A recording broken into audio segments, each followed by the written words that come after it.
Една мудра мајка ја прашале: кој од твоите деца го сакаш најмногу? А таа рекла: онај кој е одсутен додека не се вратем. Онај кој е болен додека не оздрави. Онај кој е повреден додека не му зацели повредата. Онај кој е изгубен додека не се најде. Евангелската перикопа која денес ја прочитавме во оваа недела, како се нарекува на блудниот син на словенски, а иначе во буквален превод значи на расипникот син, онај кој растура, кој расипува, зашто блуд е само едно дејство од расипувањето, а многу повеќе е целиот расипнички живот кој го води некој. Е многу слојна и не ќе можеме, немаме време во ова евангелска проповед после Евангелието, значи да се задржиме на сите аспекти на ова евангелска перикопа. Нема да се задржиме ниту на тоа како овај расипник син бара нешто што не го донесол со себе во овој живот. Му вели на таткото: дај ми она што ми следува. А што му следува на човек? Понатаму нема да се осврнеме и на тоа другиот, постариот син, како размислувал и каква правда сака да оствари понатаму во односот со помладиот брат. Ќе се задржам само на едно место каде што таткото, кога добива абер дека син му се враќа после толку време, не стои во куќата и да чека со затворена врата, туку излегува да го пречека. Тоа е нешто многу чудно. Ова евангелска перикопа еден кинез ја насликал и го насликал како трча овој блуден син, како го нарекува евангелската перикопа, а таткото седи на портата и чека.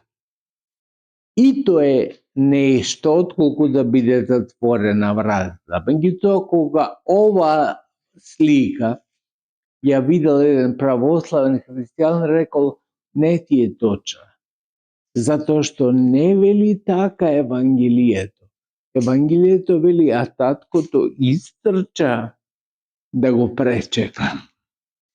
Тоа значи голема, и после тоа зографот насликал права слика дека и двајтата се во покрет, и таткото и синот. Меѓутоа, ова е многу важно.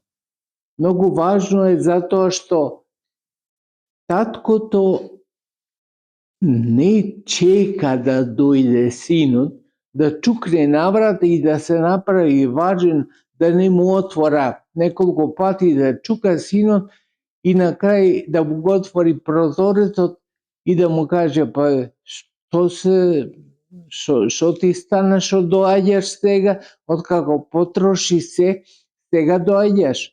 Меѓутоа не му вели така таткото, туку со отворени раце го чека синот да се врати. И уште што е зачудувачки, вели: дајте му е најубавата облека, не она облека која ја оставил синот кога си заминувал, туку најубавата што постои во таа куќа. А тоа што значи? Ништо на таткото повеќе не му било потребно да испитува. Ние сега често пати би рекле, ама зошто така го прима? Како и по стариот син би одреагирале ако бараме правда? Ама тука таткото не бара правда. Туку доволно му е што синот му се врати. А второ, синот излече лекција од тој расипнички живот кој го носеше. Што треба сега да му стави сол на раната? Овој однос, браќи и сестри, односот кој го имаме со Бога. Тој однос едва чека нашиот Отец Небесен да се вратиме од нашиот распусен живот кој го водиме. Ке речам дури безмислен живот што го водиме. Залудени по материјално богатство. Залудени по куќи, по коли, по кој нешто ќе ги потрошиме нашите 100 години кои ни се дадени во овој свет да не видат зашто ќе ги трошиме средствата.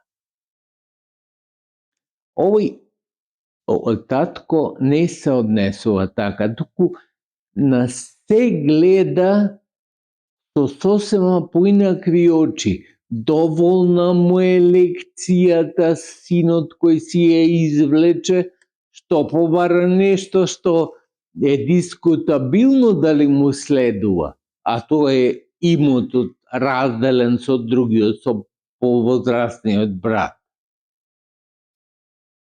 Но отецот тоа го разбира, тоа е искуството на нашиот Отец Небесен. Ги разбира нашите доживувања, ги сваќа нашите доживувања.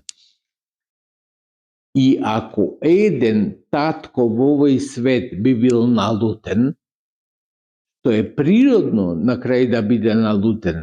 Не е за осуда да биде налутен таткото на кој таква погрешка му направил неговиот син.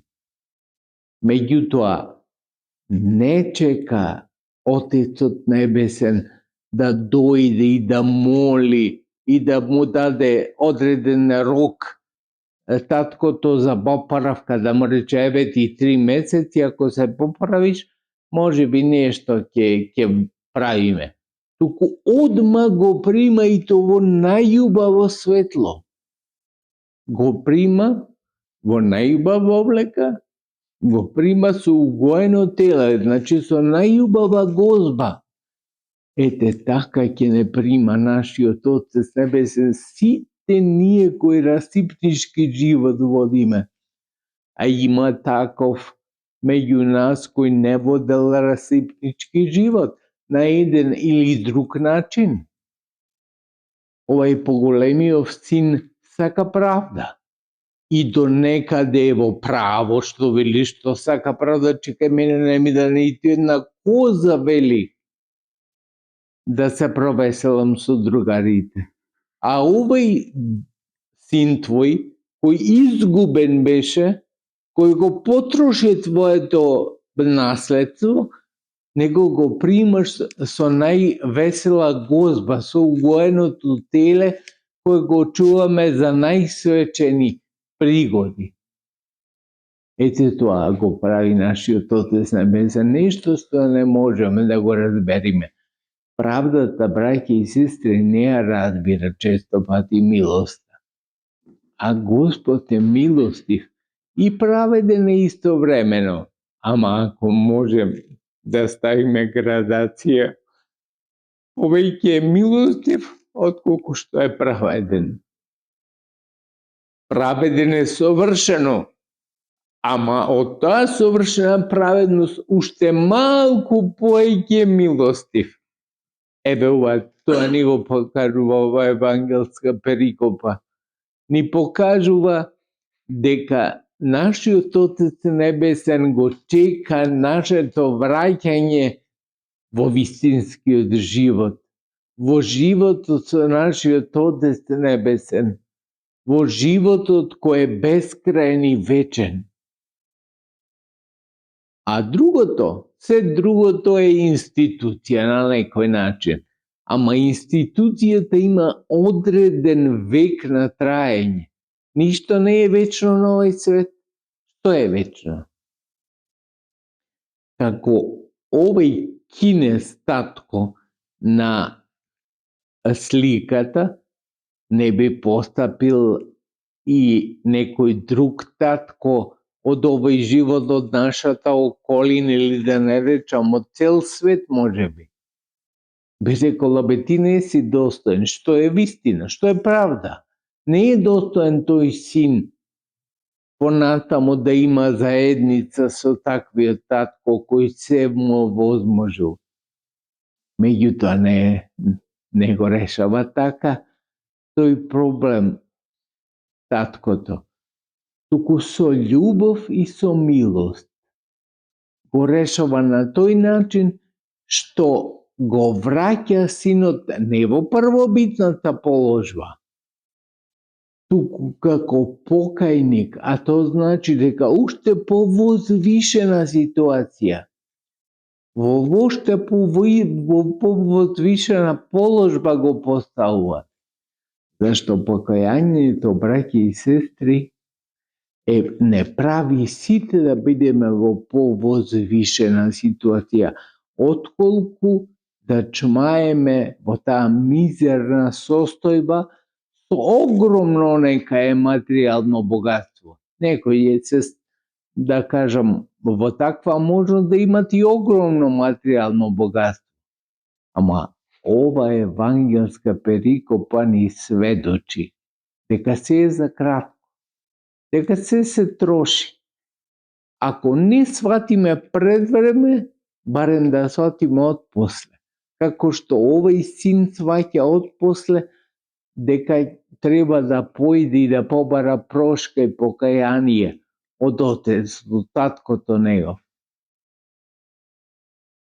Ете, во таква ситуација не чини целиот живот да бидеме пред нашиот Отец Небесен, да бидеме од една страна благодарни за се, а од друга страна да бидеме незадоволни само од самите себе, од сопствениот живот, и секогаш да имаме покаяние, зашто покаянието е врата кон вечноста. И нема човек кој сака да влезе на друга врата, а тоа комотно да го направи. Единствен пат и начин за вечноста. Да не речам дека и за црквата, зашто во црквата е вечноста. Е токму тој пат на покаяние. Сега, кога сме на чекор пред Великата Четириесетница, особено црквата не потсеќа дека треба да го имаме покајанието. Цел период на Четириесетницата ќе не потсеќа на тоа. Покајте се зашто се приближи Царството Божјо. Ама тоа го прави во подготвителен период, овој уште пред да почне Светата Четириесетница, за да бидеме подготвени да го почнеме тој пат во Светата Четириесетница, кој е пат на подвиг, пат на аскеза, како се вика, како е преведено подвиг од грчкиот јазик. Господ наш Исус Христос, Отецот Небесен и Духот Свети нека ни бидат помошници на тој пат. Како што очигледно Отецот е помошник и на овој развратен син кој потрошил се во животот, ама се покајал и го нашол правиот пат за да се соедини повторно со Господа и Бога и Отца наш Исуса Христа и со сите светите.